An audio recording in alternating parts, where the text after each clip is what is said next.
My name is Sean Graber. I'm the co-founder of Virtuali.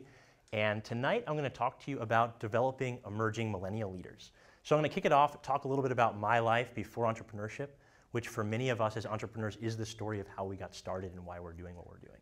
Then I'm going to talk a little bit more, taking a step back, what are some of the trends and ideas on a macro scale that led us to start this company.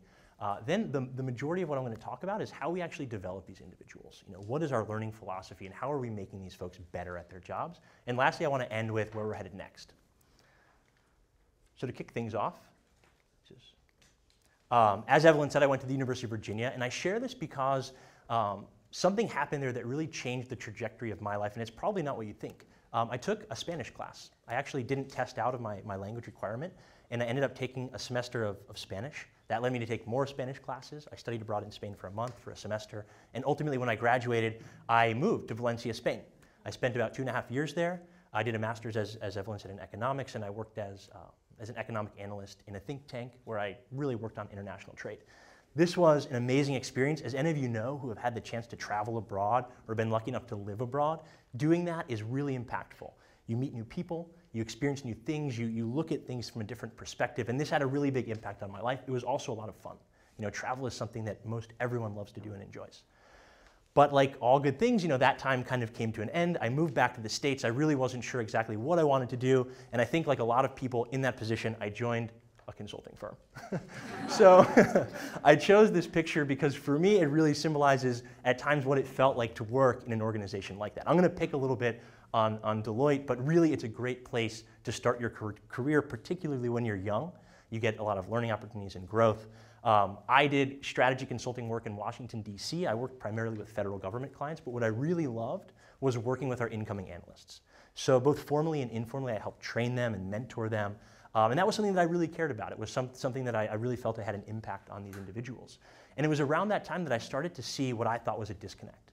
A disconnect really between what these individuals were looking for out of their careers in terms of experiences and learning and all of these things, and what they were getting.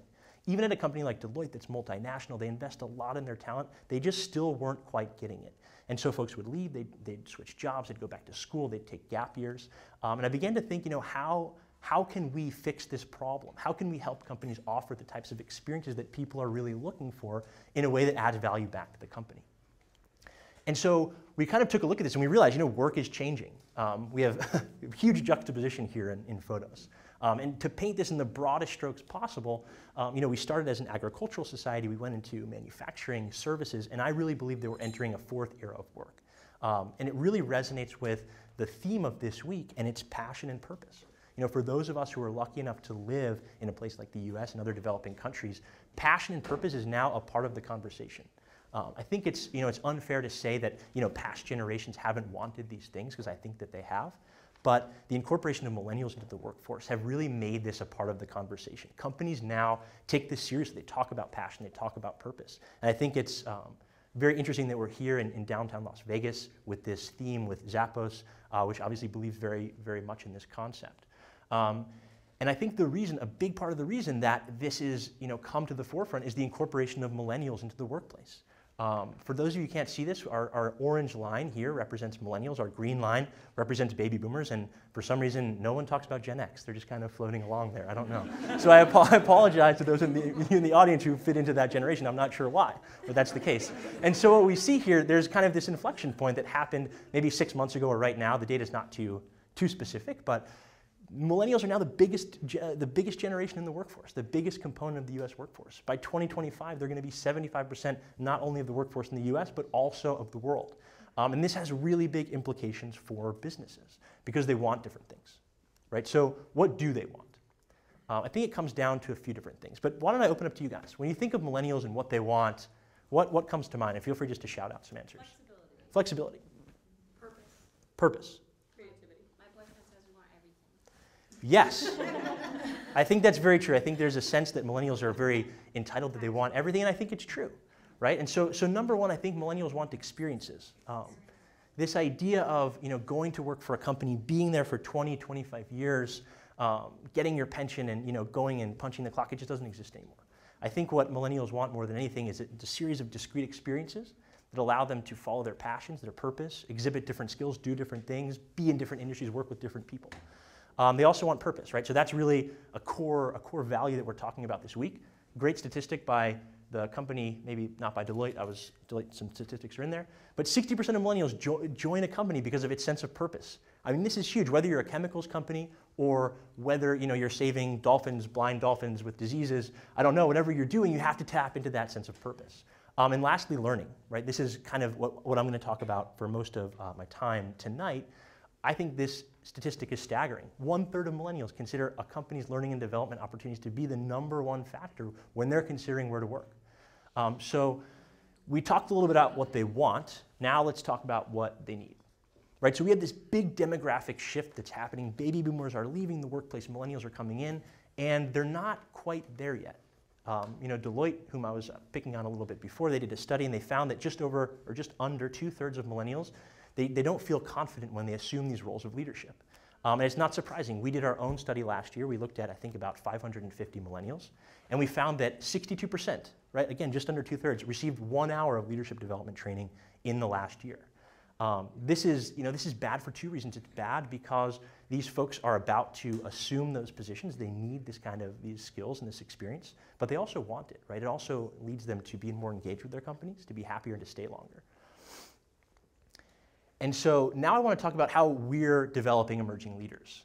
And so Evelyn alluded to this a little bit in the introduction, but we do a couple different things at Virtuali. We do research and consulting. We have some one-day workshops, but really, what led me and my co-founders to start this company was this idea for an experience called Go. Go is, in a nutshell, study abroad plus MBA. But to explain it a little bit more fully, it's an 8-week program that's targeted towards emerging millennial leaders. So these are folks who might be about to assume a role of leadership. They might be in a role for a year or 3 years. And what we really want to do is give them the skills, but more importantly, the experience to do this work well. And again, I've talked a little bit about engagement. I've talked about what millennials want and what they need. We're really trying to combine those two things. So we want to help companies engage these individuals by offering them really meaningful learning experiences that have an impact not only on them, but on the company itself. So to break this down, actually, let me take a step back and talk a little bit about our philosophy, right? So content is dead. What do I mean by that? We actually live in an era right now where there is so much content out there. We can take massive online open courses. We can use the internet to search for things. We have unprecedented access to books and knowledge and all these things. So we really don't want to be in the business of making content. There are people that are frankly much smarter than us that are doing this. They're experts. We really believe the future of education is in the experience. Everything that you're building on top of the content. How do you apply it? How do you make it meaningful? How do you internalize it and make it so you can have an impact and do better in your job? And this is how we do it. This is our philosophy. We call it sticky learning. And there are really these 4 key concepts that we use to ensure that learning is sticky. Number 1, we individualize that content. And I'm going to talk about how each of these work in different aspects of our program. But we make sure that the learning is individualized. We want everyone to know how these things apply to them and then how they can use them in their jobs. We also want to make things experiential, as I mentioned. This is really where the rubber meets the road, using these things, applying them, getting experience, doing new things and learning new things. And lastly, we want to make things fun. It's good to have fun. I think for a long time, fun was not a part of the workplace. And luckily, I think that's changing for the better, especially now as the line between work and life is blurring. People want to bring their whole selves to work. They want to have fun. And when you're having fun, you're going to learn more. And so that's a really big fundamental component of what we do as well. And so I've told you a little bit about the Go program. We break it down into 4 different modules. So we've got leadership brand, leading teams, there's a global immersion component, and then we're working on developing an alumni program. So I want to just walk you through briefly each of these different modules and talk about how our learning philosophy really permeates this curriculum. So we start things off. We have everyone do an individual assessment. They do a 360 assessment, and we pair them with a coach and a mentor. And this really, starting everyone off, it really helps everyone establish the same baseline.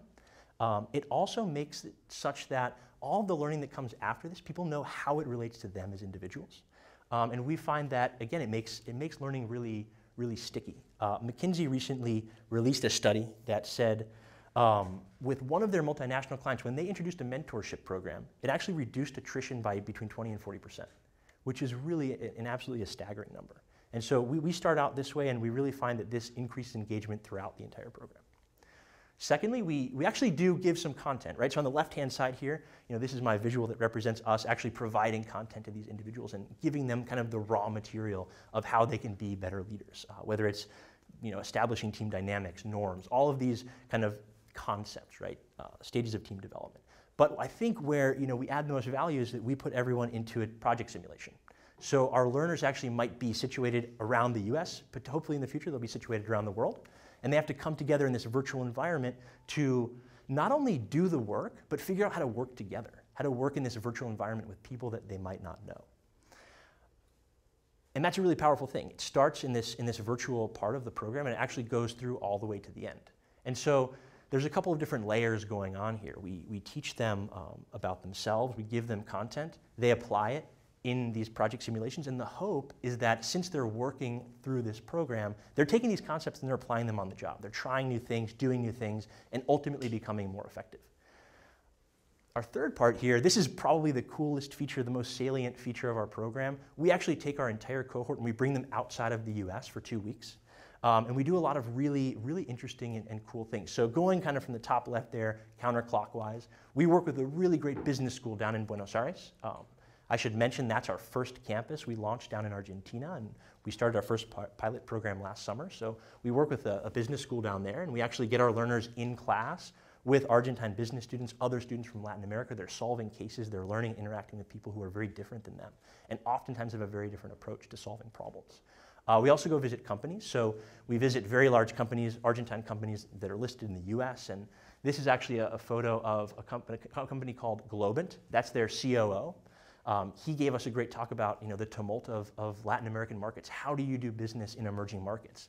A lot of really amazing insight, and it's amazing to go to a country and have that kind of interaction with an executive who can talk about the challenges of doing these things. As I mentioned before, we also like to have fun. So we go out, we learn about kind of the gastronomy of Argentina, the food, the culture. Obviously, we're all making aprons. We're wearing aprons. We made empanadas and have fun. And team building and that human connection, that's something else we've been talking about a lot already this week. That's a big part of leadership, being able to make those connections and build a team, get to know people. We also incorporate a philanthropic component to everything that we do. So in the bottom left here, our cohort volunteered at a food bank in Argentina, which, if you know about Latin America, those types of organizations are actually very rare. They don't really exist. And so we helped box food and do all this great stuff that helped ultimately feed about 100,000 people in the greater Buenos Aires area. So the idea here is to keep it fun, make it individual, give them content, but at the end of the day, the experience for me is king. And we try to give them the best experience possible. And really, although it's 2 short weeks, we really immerse them and teach them about leadership in a global context and what it means to work internationally. The last part of our program is our Alumni Program. We don't have that many alumni right now, but we're working on it. So this is something that we're building out, but it consists of those same things: providing support, mentorship, events, access to content and learning that can continue to support them when they've graduated, and kind of building that engagement in that community. And so I want to just really, really quickly end with where we're headed. I mentioned that we started and we launched our first campus in Argentina. What we really envisioned for this company is building, not unlike Catalyst Creative, building these types of experiences and communities, not only in Argentina, but around the world. And really, bringing this experience of engagement through learning to as many people as possible, so we can help this generation that's about to assume leadership positions be the best that they can. That's all that. Thank you so much.